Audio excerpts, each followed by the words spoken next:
بدأها بخلع بدلته وكأنه يهم إلى ما يحتاج أن ينجزه بقوة ذراعيه العاريتين. هذا أول ما فعله الرئيس الروسي فلاديمير بوتين بعد أن حطت طائرته في مطار طهران في ثاني زيارة خارجية بعد حربه على أوكرانيا.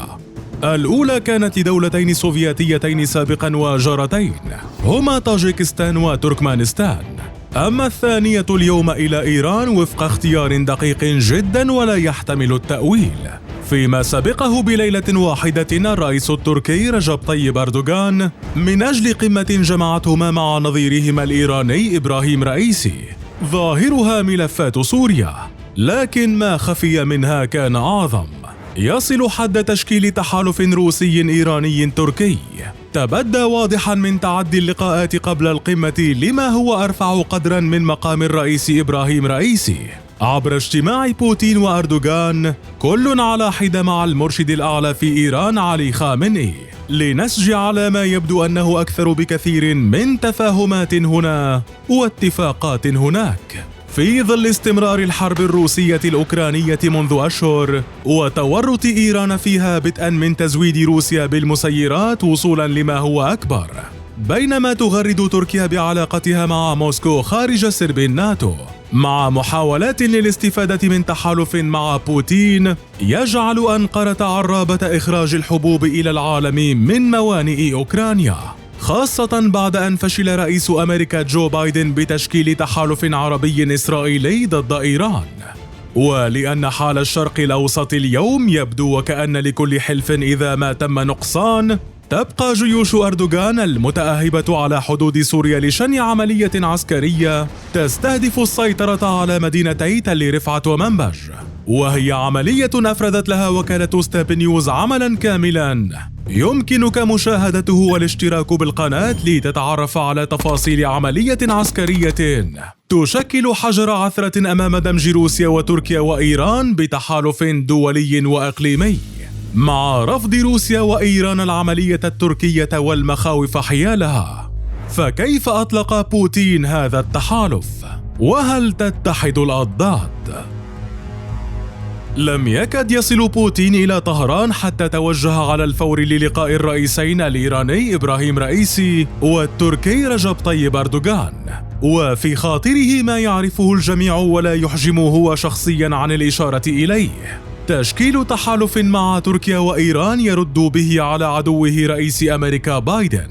لكن هذا التحالف يجب أن يمر عبر بضع مطبات، وبعضها قد يتطلب منه أن يخرج من عنق الزجاجة.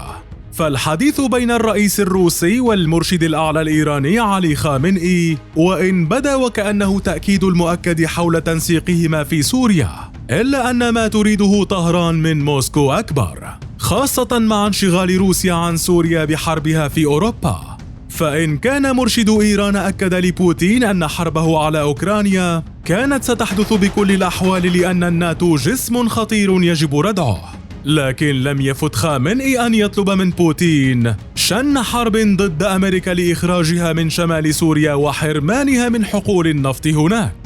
وبناء عليه ففي إيران يبدو أنه كان على بوتين تقديم الكثير من التطمينات حول الحيلولة دون العملية العسكرية التركية في سوريا، مع التصدي للأمريكيين المتحالفين مع ميليشيات قسد بالوقت ذاته، إضافة لمنع إقامة منطقة آمنة جنوب سوريا تستهدف ميليشيات إيران، والتراجع عن التنسيق مع إسرائيل لضرب مواقع الحرس الثوري في سوريا. بينما واجب الإيرانيين واضح، وهو دعم حرب روسيا على أوكرانيا وتوقيع اتفاقات استراتيجية نفطية وغيرها مع روسيا، دون أن تغفل عن ضرورة إتمام صفقة المسيرات لموسكو رغم تهديد أمريكا لطهران حال تزويد موسكو بما تحتاجه من طائرات الدرون.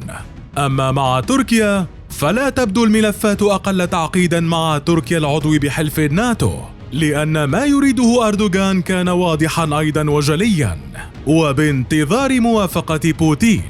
حتى تصبح صادرات الحبوب تمر برعاية تركيا من موانئ أوكرانيا، ما يعني أن جوع العالم أو شبعه سيغدو جزء منه بيد تركيا، بحيث تسير مراكب الحبوب وسفنها عبر البحر الأسود بعد إبرام اتفاق مبدئي بين القادة الروس والأوكرانيين لضمان تصدير 22 مليون طن من الحبوب. وفي سوريا لم يخفي أردوغان تمسكه بعمليته العسكرية رغم الطلب الواضح من خامنئي لإلغائها، لأنها بحسب مرشد إيران ستزعزع استقرار المنطقة. ورغم الحشود العسكرية التركية التي تنتظر ساعة الصفر على حدود سوريا، لم يبدو أردوغان مستعجلا حتى وإن كان حدد ساعة الصفر لتحقيق خطته بإنشاء منطقة آمنة بطول 30 كيلومترا على طول الحدود التركية مع سوريا، خاصة وأن تحالفا روسيا تركيا إيرانيا مع بعض التنازلات قد يجلب لكل طرف ما يريده من سوريا وغيرها على طبق من ذهب.